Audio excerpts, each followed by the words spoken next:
Hey, beautiful soul, this is Lynda Gaiao, and I wanted to share with you today some tips and strategies about becoming more aware of the mind and essentially getting to a place where you can stop listening to the mind. Now, I want to be very clear right from the get go that your mind will never stop. The mind is going to continue to do what the mind does. Yet, we can get to this place where we can see the mind, yet not be controlled by the mind, not have the mind operating the show. And the tool to get there is awareness. Now, what does that mean? You see, for most of us, we have become so conditioned. We are essentially operating on a form of autopilot where the mind is in control and we have no awareness that it is even doing what it's doing. And so we need to get to this place where we can create this gap between the program that the mind is running and the frequency of who we are. And it's in that gap, in that space between the two, that we can start to see what the mind is doing. Now, there's so many different ways to get to that place where you have awareness. And the journey that I'm taking at the moment is to have that awareness in as many moments of my day as possible. If you've never done any kind of meditation, you've never paid any attention to that little voice in your head that's constantly telling you stories about who you should be, what you should think, and what you should do, you may find that jumping into something of moment by moment, everyday awareness may be too much for you. And I totally get that. So what I would say to you is start by creating some space in your day where you have an intention to stop, listen, and watch, and just become aware. Now, it would be easier in the beginning, especially if you've never done this before, to do it when you have a bit of time and space. Because when we are triggered and when we're in high pressure situations, we're going to jump into even more automatic programming than what we would do if we kind of feeling relaxed and chilled out. And that automatic programming, depending on how deep it is, could be so challenging and so strong that the amount of awareness that you would have in that space would be limited. It would be quite little. When I meditated for many years, more than a decade of meditation every day, and I love spending time in nature, and I think that each one of those types of things has given me the understanding of that process of how my mind works and what's going on. If you can start by just recognizing that there is a voice in your head telling you what to do, and having an intention just to notice it and to see when it is operating. And even if you only notice it,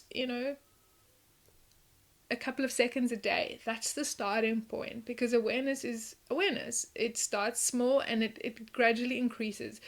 That spaciousness or that ability to see this hidden entity becomes greater and greater. Now, as I said at the beginning, I'm very clear that this process will not stop your mind. It will just create awareness of what the mind is doing. When we have no awareness, essentially the mind's running the show, and that comes out in such deluded and twisted ways in our lives, getting us to do things that are totally unhealthy for us and really not correct. And through that, there's a lot of suffering that many of us go through. So when we can get to this place of awareness and see the mind and see the game that it's playing, is when we are able to just see it, just notice it. We step outside of the movie. We're no longer the character in the movie. We're just the witness, the passenger to the movie. And we can just watch it going, through the screen of our mind, instead of being caught up in the drama of it. When I first started working with certain behaviors that I had noticed in my life and in my relationship, or my relationships that I was unhappy with, it didn't feel in congruence with a true frequency, a harmonic resonance of me. I noticed that every time certain events would happen, I would have emotional outbursts or whatever, and the feeling that I got after that was really like yucky. Like I didn't want to be like this. And what would happen is I knew the behavior was there, and this is still happening today, but the earliest remembering I have of this is that initially the behavior is still there. You know that it's there, and situations will arise where that conflict happens. You say a bunch of things which you immediately regret, or perhaps only a day or two after you regret. And then your awareness, or you're noticing that you're in that pattern, happens a day afterwards or 2 days afterwards, where you like have this sudden realization, almost like this light bulb moment where you go, damn, there it was again. There was that time, that person said that thing, I reacted, I was triggered by it, and off I went rambling on, and I got myself into the same situation. And the key element here is to not beat yourself up, because awareness is a gradual process. Sometimes it happens fast, but for many of us it takes a while for the awareness to expand to a place where you can actually stop your behavior before you're not just jumping into it. And what I noticed with the awareness is that for months I would only notice afterwards that something had happened, but instead of getting upset that it was afterwards, I was going, awesome, I noticed, I know that it's there, I see it. And then what happened is that over time that I started becoming aware, just after it happened. And then a little while later, I started becoming aware while it was happening. And through all of this, I wasn't really in a position to do anything with that information. I was just seeing it. And ultimately, I started getting to this place of having the awareness in the moment. This is the thing that triggers me, and this is the automatic program that runs when this happens, and I'm going to stop right here. And I'm not going to allow this program, I'm not allow my mind to send me off on the same track again, this track that I've been running so many times in my life. And this is how we get to a place where we can stop listening to our minds. It's a step-by-step noticing and being really comforting and caring towards yourself to say, well done. Well done for noticing. Well done for seeing that. Well done for having the awareness that that's there, rather than getting out the stick and beating yourself up because you found yourself in that pattern again. Some other things that I would highly recommend is creating some breaks in your daily routine, or the routine of life. Because when we step out of the routine of our life, we often can reflect on, oh my goodness, I didn't realize that has been going on for so long.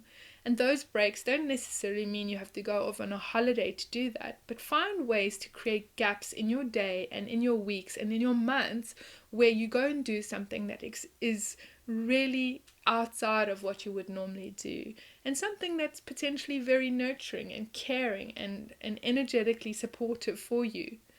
If you're in an environment, in a relationship, in a family, in a work situation where you're constantly surrounded by other people's energies, and you often have other people's energies to care for, then it is very likely that you are unclear in your own frequency, because it's really important for every single one of us, no matter who we are, to spend time alone, to have time to sit in our own aura, in our own frequency, and get to know what our unique resonance of energy is.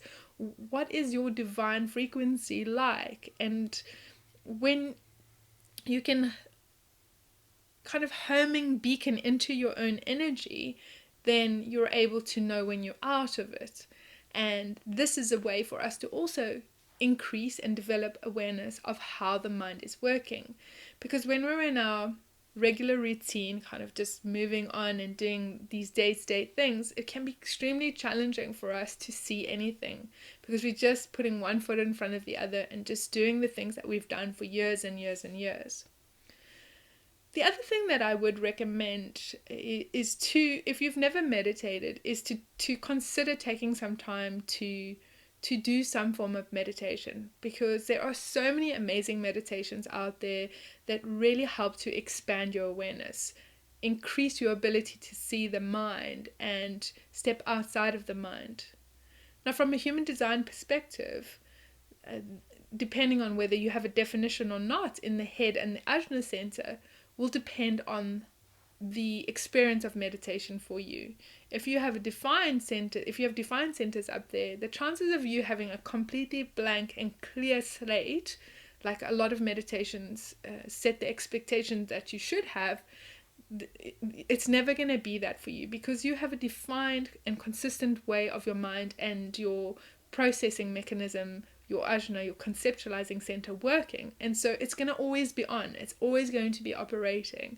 So for you in your meditation practice, it's really just creating this spaciousness between that stream of energy that's running and you. So it's creating the gap between those two.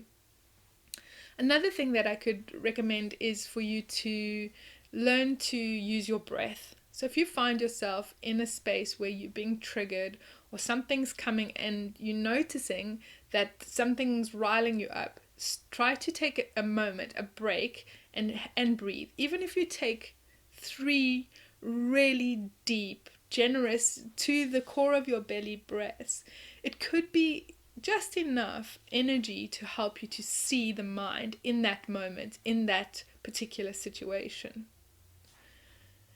I'd love for you to go out and try these and see what you see, and come back and share with me your experiences of having awareness and starting to see the mind. One other thing before I go is, as you're diving into your human design journey, the open centers and anything that's open in your design is the place that we take in conditioning. And so if you understand these open centers and you understand how they work, then these can be very excellent keys for you to unlock where your conditioning is and how that is controlling the program. So for example, if you have an open ego center, then you will have conditioning around self-worth.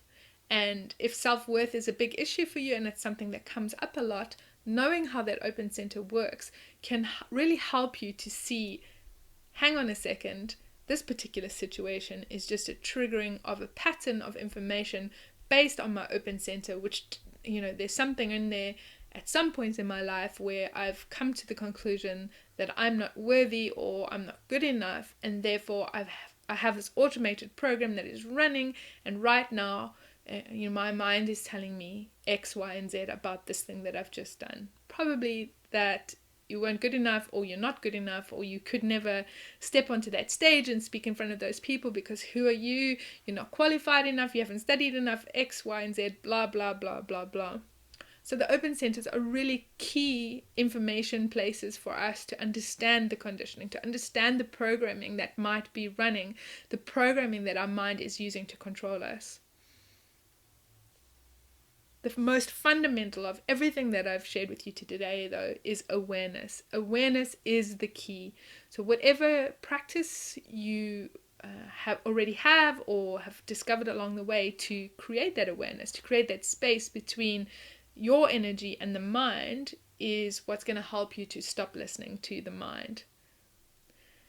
Thank you so much for tuning in today. I really enjoyed sharing this with you, and I'd love to hear your comments and feedback. And if you have anything to share with me about your journey, about your experiment, what you see, how it works for you, I would love to hear that. I hope you have a beautiful and magical day. Bye for now.